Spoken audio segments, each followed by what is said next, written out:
Magandang araw mga kaibigan. Pag-usapan natin ngayon ang bangayan o hindi pagkakaunawaan in between Professor Cielo Magno at mga diehard Duterte supporters. Tungkol ito sa January 31 na rally, nananawagan against ito sa 2025 budget, yung corruption doon. At the same time, nananawagan din na ma-impeach si VP Sara Duterte. Ayun. Diyan, umaalma ang mga diehard Duterte supporters. Sabi, bakit nyo isama si VP Sara? Tapos yung poster, bakit wala si Romualdez dyan? Bakit si Marcos at Duterte lang? So, parang lumalabas, pinapaboran ni Professor Cielo Magno itong si Martin Romualdez. Yon ang unang alitan. Ngayon, bumigay, nagparaya si Professor Cielo Magno.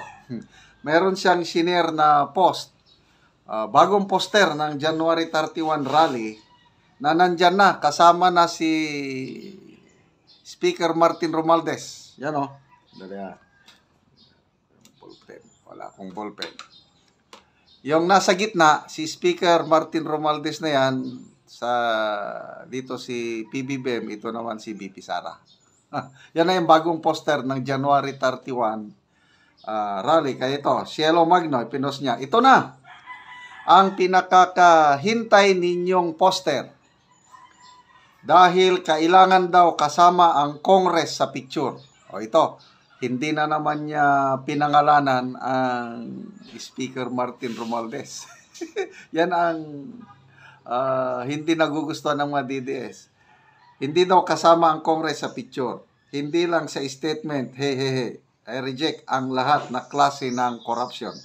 Kita-kita po sa January 31, 2 p.m. EDSA Shrine. Ayun, so nag-iimbita na siya ng lalahok sa January 31. Litin ko, pro-impeachment rally to, at the same time, anti-corruption, anti-2025 budget. So, kumusta? Okay na ba ang mga DDS?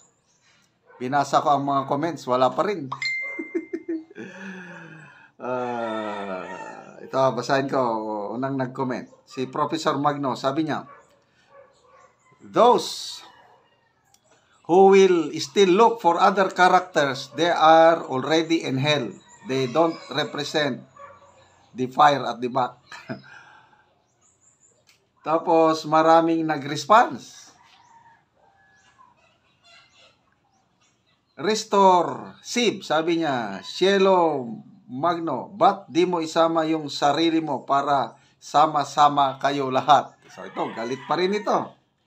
Bayan muna Pilipino. Kasama dyan si Barbers, Acop, Dan Fernandez, Hubad, Paduano, Estela, Kimbo. So, ang dami namang nitong mga iba. Poster lang yan eh. Dapat, tama na yung tatlo. Hindi naman isama lahat. Sobra naman yan. Si Mary Jane Arbo, sabi niya, Cielo Magno, sayang ka madam. Isa ka rin pala, budol, ingay mo nun. Yun pala, papansin ka din. Kaya pala, nauna na ang mga Aquino sa impyerno. Lewi Malolos, Cielo Magno, hahanapin ko pa dapat si Escudero. Ma'am, buti pinaliwanag mo na nasunog na sa apoy. Hindi naman pwede lahat ng picture ilagay. Tama na yung tatlo. Maisog, Vancouver. Okay, Cielo Magno, ganun ba? Bakit wala ka dyan sa poster? So, galit pa rin talaga. Si Carl Sky, may ambition ka pa lang. Medyo masama ito, hindi ko na lang basahin.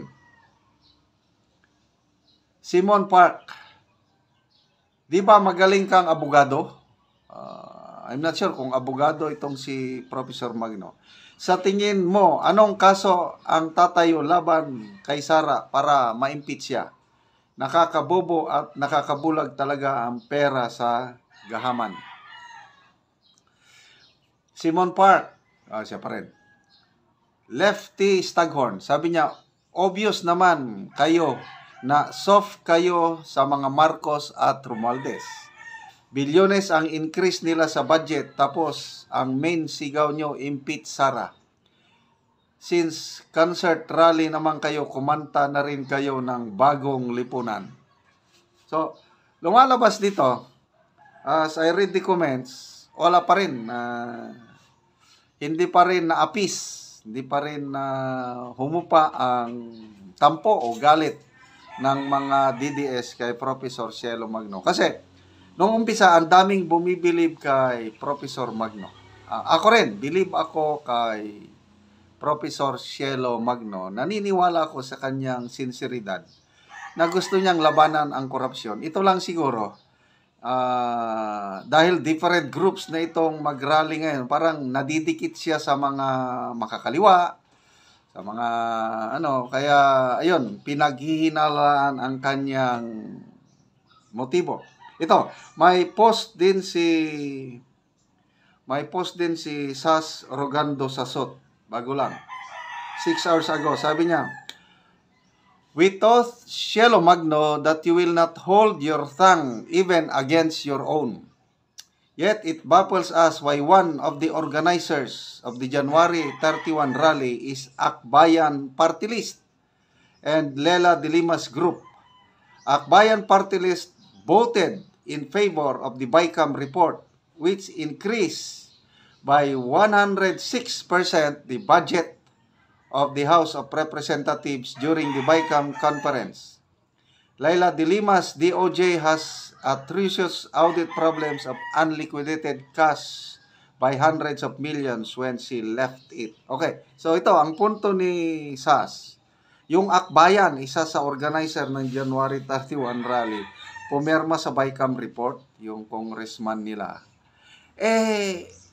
Pero mayan, from 16 billion ang proposed budget ng Congress, naging 33 billion.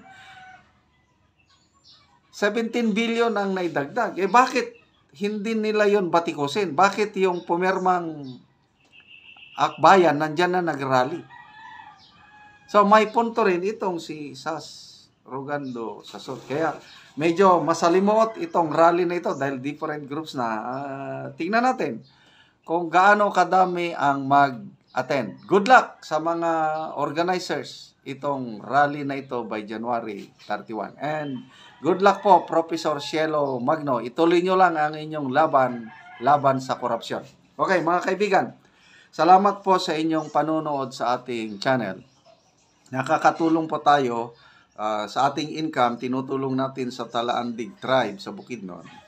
Tinutulungan natin sila magpatayo ng bahay, namimigay tayo ng yero at pako. At the same time, nagbibigay tayo ng livelihood, sayote at saging. So ito, ipakita ko itong video ng saging.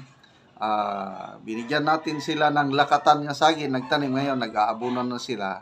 Mga 6 to 8 months from now, mag-harvest na po sila ng lakatan. Salamat sa inyong tulong. Ang saging ni Soriano nga lakatan. So kamulo siya nag-abono. Mga tambo kaayo ang iyang saging ni Soriano. Soriano, mo na ni mong saging. Mauna ni. Pila ni kapunuan? Kuan diri. Apit ibapit ilin ng gatos penon sa taon. Oo. 75 siyon doon. 75. 75 ning mga taas na. Oo. So nag-abono ka. Nag-abono ko aron dali ra magdako. Dali ra magdako. Pila naman ni kabulan nimong saging? 4 na ni. 4 na kabulan. Oo. Oh, mga tambok na kaayo. Mga dagko na. Dagko na. Oo. Muna ni ang saging ni Soriano. So pila kabulan nga mag-harvest ka ani? Gikan karon. Isa ka tuig tinga, mo isa ka tuig. Isa ka tuig mag-harvest na ka ani mong saging. Nindot kaayo nga saging. Mga tambok gid kaayo ang saging ni Soriano. Makita nato nga giatiman gyud. Hinlo kaayo. Padayon siya nga nag-aabono. Yang saging.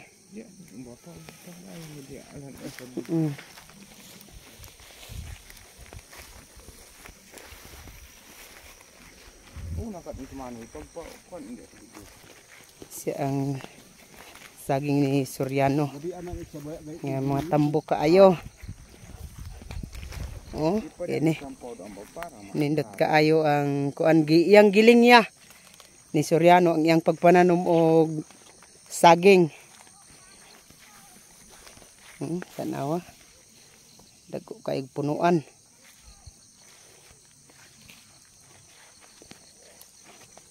So paingon na dito sa ubos. Nagparpariya kag kadako ang iyang saging. Dagko kayo.